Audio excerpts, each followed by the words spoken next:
नमस्कार साथियों, इस समय हम मौजूद हैं रेडिसन होटल नोएडा में और हमारे साथ वरिष्ठ पत्रकार स्मिता शर्मा जी मौजूद हैं। डायनासोर पत्रकार Smita Sharma. We are here attending a training workshop on ethical use of AI in journalism. Ma'am, हम आपसे ये जानना चाहेंगे कि आपने अपनी ज़िंदगी में पहली बार AI का इस्तेमाल कब किया? I think that would be something which was done unintentionally because AI has been a part of our homes and gadgets for so long. So even before we really understood what AI was all about, AI had started to weave into our lives. But yeah, intentionally I would say when I tried ChatGPT because I also teach students, so I need to learn before I can teach. तो आपने उसके पहले कभी क्या ऐसे Alexa या ये सारी चीज़ें इस्तेमाल नहीं की थी या गूगल होम? हाँ, तो वो सब तो किए थे, इसलिए मैंने कहा कि वो सब जब हम लोग इस्तेमाल कर रहे थे, I think our concept of AI wasn't clear, it was developing. But ये तो पता था कि हाँ कुछ something is in the work.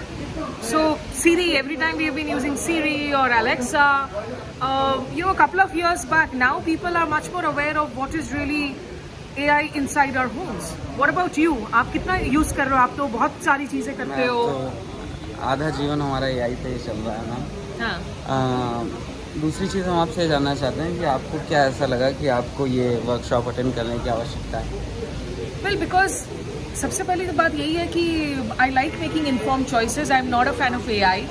हम उस जनरेशन से हैं जिनको आधी ज़िंदगी तो हमारी बगैर गूगल सर्च के निकली थी. And I think we did a fair job of growing up. But जब कोई नए टेक्नोलॉजी टूल्स आते हैं, it's important as journalists because our entire profession is around curiosity about learning. कि you pick up the new tools and tricks and you evolve, you make informed choices.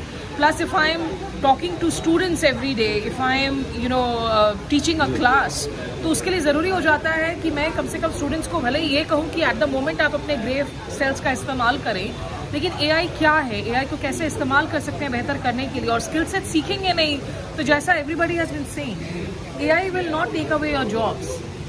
AI will basically make it difficult for you to survive if you don't know the skills. It can help you, improve your performance. एक चीज़ हम आपसे और समझना चाहते हैं कि जैसे आपने बताया कि आपने काफ़ी एक हिसाब से, जैसे मैं काफ़ी कम उम्र में हमारे सामने AI जो है वो आ गया, आपके लिए वो थोड़ा लंबा समय रहा, तो आपको वो अडॉप्ट करने में या क्या क्या चैलेंजेस का सामना करना पड़ा? इतनी भी बुजुर्ग नहीं हूँ कि बुढ़ापे की वजह से अडॉप्ट नहीं कर पा रही हूँ. हम लोग अपने ज़माने के टूल्स को इस्तेमाल करते रहे हैं. न्यूज़ रूम्स में स्काइप का सबसे पहली दफ़ा जब इस्तेमाल हुआ था, वो एक्चुअली मैंने यूज़ किया था. मोबाइल जर्नलिज्म का जो फर्स्ट इस्तेमाल हुआ था इंडियन न्यूज़ रूम्स, वो हमने किया था. तो मतलब आप पहले से काफ़ी टेक सेवी हैं.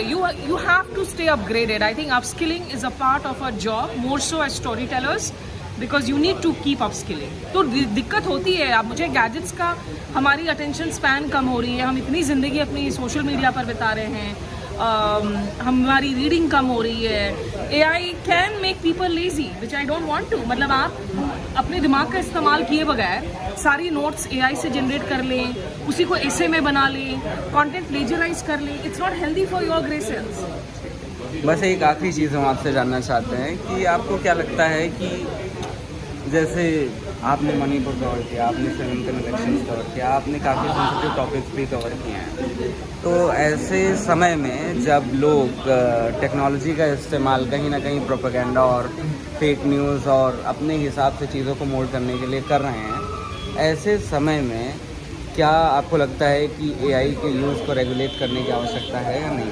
Absolutely. I think we are already in an infodemic era. इसमें ना केवल मिस इन्फॉर्मेशन है, बल्कि स्टेट स्पॉन्सर्ड डिस इन्फॉर्मेशन है जी. और जब आप डीप फेक्स की बात करते हैं, आप इतने AI जनरेटेड इमेजेस की बात करते हैं जिसको देखकर समझना मुश्किल है for an ordinary layman person कि ये सही है गलत है. हमारे इतने परसेंटेज जो बुजुर्ग हैं, जो इतने साइबर फ्रॉड्स वगैरह में फंसते हैं, उन लोगों के लिए जो व्हाट्सएप यूनिवर्सिटी पर जी रहे हैं, and in fractured and polarise societies like India, where misinformation, fake news actually has real consequences. वहाँ पर it absolutely has to be regulated. We need to understand कि कितनी dangerous tools भी ये हो सकती हैं. एक मुर्दे इंसान को आप जिंदा करके आप उसको थॉट्स एट्रीब्यूट कर देते हैं, या कल को कोई मेरी वीडियो बनाकर जो है कह ले कि मैं कुंभ में जाकर हिंदुओं को मैंने अब्यूज़ किया है.